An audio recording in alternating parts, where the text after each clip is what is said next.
Radio Forest Podcast.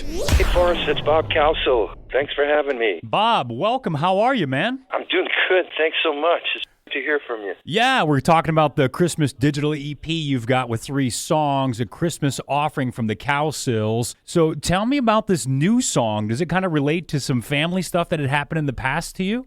It does. It's got a history with us. We have a Christmas carol, and here's how it arrived.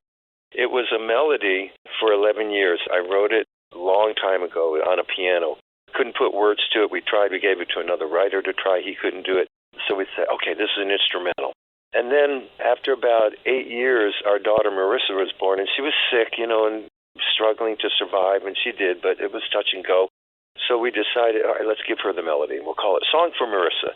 And it lasted like that for a number of years also, until I finally realized, it was August, it was a heat wave in L.A., I was in a car, and I'm going, that's a Christmas melody. And that was the light bulb. This really was true. It's a Christmas melody. And then my wife and I, Mary Jo, we wrote these lyrics, and it took no time to write them once we had that understood. And we were given a Christmas carol, because to us, a Christmas carol, the music is Christmassy and the words are Christmassy. Those are the Christmas carols. A lot of them are pop songs with Christmas words. So we were very fortunate to have this. And Omnivore Recordings, our record company, heard it and said, this is top shelf, and wanted to have a broader release right now. So here we are. How did you keep that for 11 years? And it makes me think about the new Beatles song. It's like decades will pass, and they're like, oh, yeah, we had another song. How many songs do musicians keep? Are you writing constantly and you just kind of record it and throw it into a vault somewhere? Or how are you aware of like, oh, yeah, I wrote something 11 years ago. I bet you wrote a lot of things 11 years ago. Oh, I did. I've written songs I can't remember.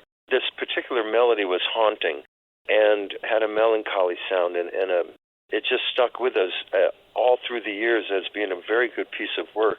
It's just an instrumental, and then history happens, your daughter, and now it has a title, and then you realize this is a Christmas melody.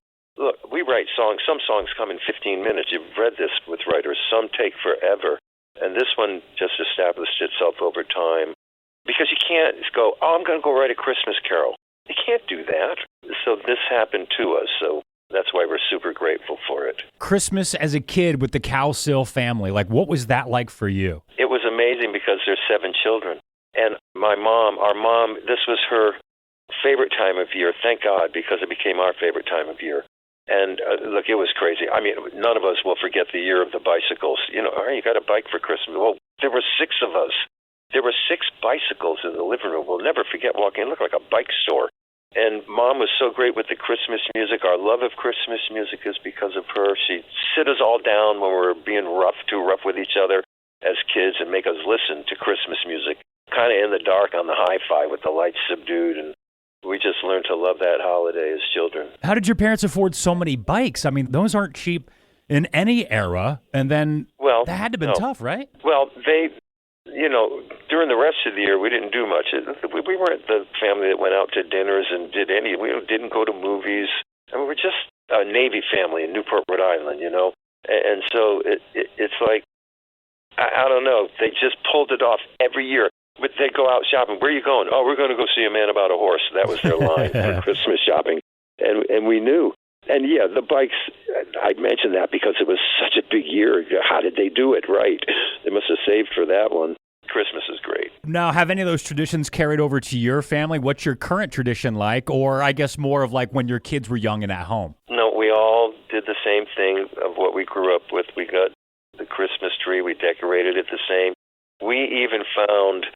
our brother John found the star that we had on our Christmas tree as children, and he found it online, and we all bought one, and we have that star on our trees now, each of us. And, the memories, what happens when you're older. You get more melancholy, and Mom's gone, and Christmas was her time, so you can get happy, sad, the older you get. So it's still a very special time for us.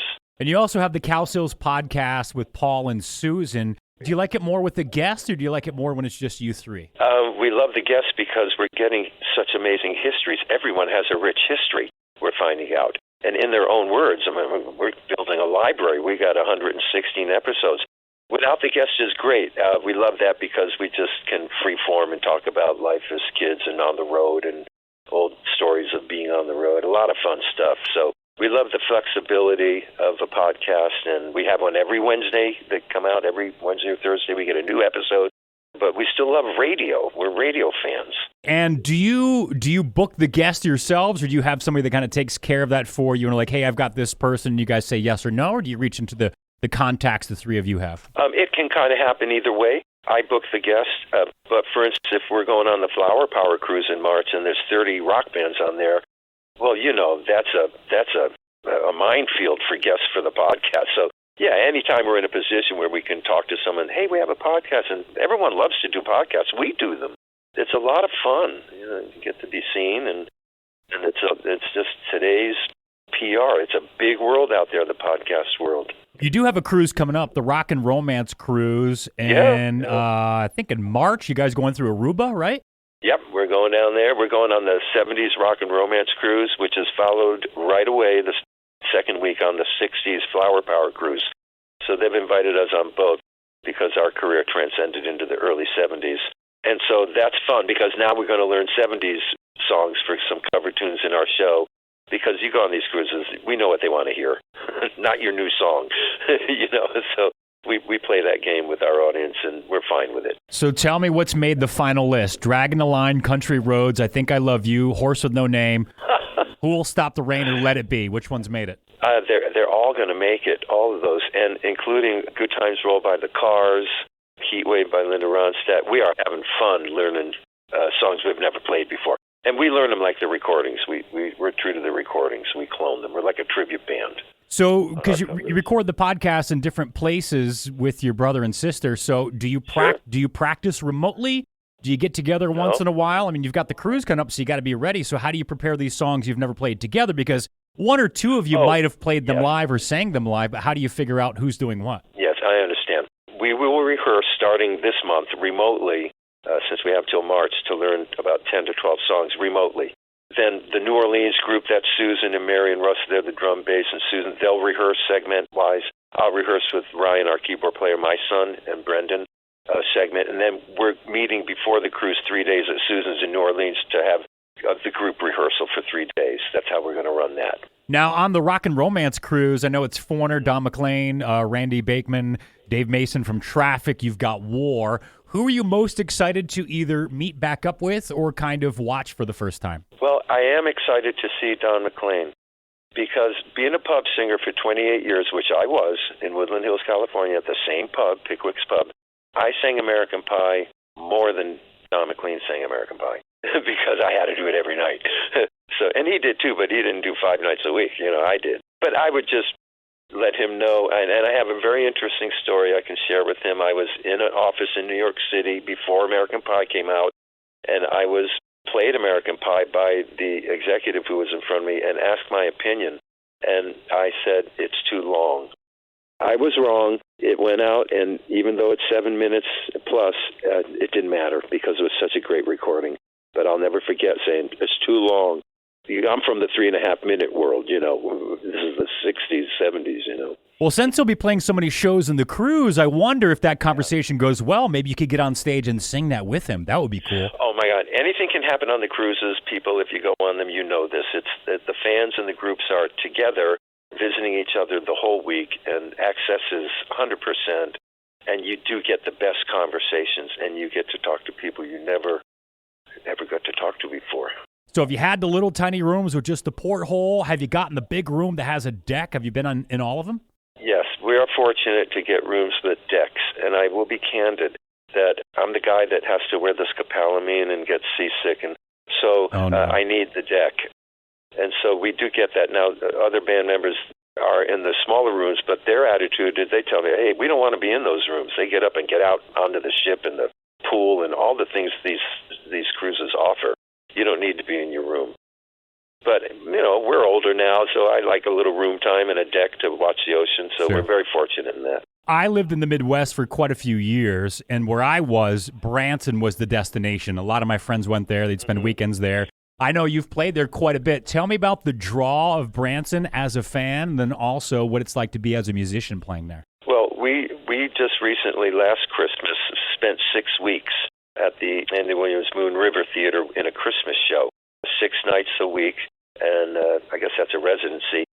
And it's great because Branson is all about the Christmas shows. Branson is Christmas in November and December. You play every night, but, they go there looking for shows, looking for the concerts. It's focused around that. I remember the heyday of the country western groups in Branson. They just ran that city for a long time. Thought they were going to give it over to the boomer groups, but that never happened. Yeah. But that's okay, because right now, Branson is a special place. You go there to perform, and the audiences go there to see performers, and that's the arrangement, and that's what's going on in that town, and it's pretty cool that way. It's like a cruise on land.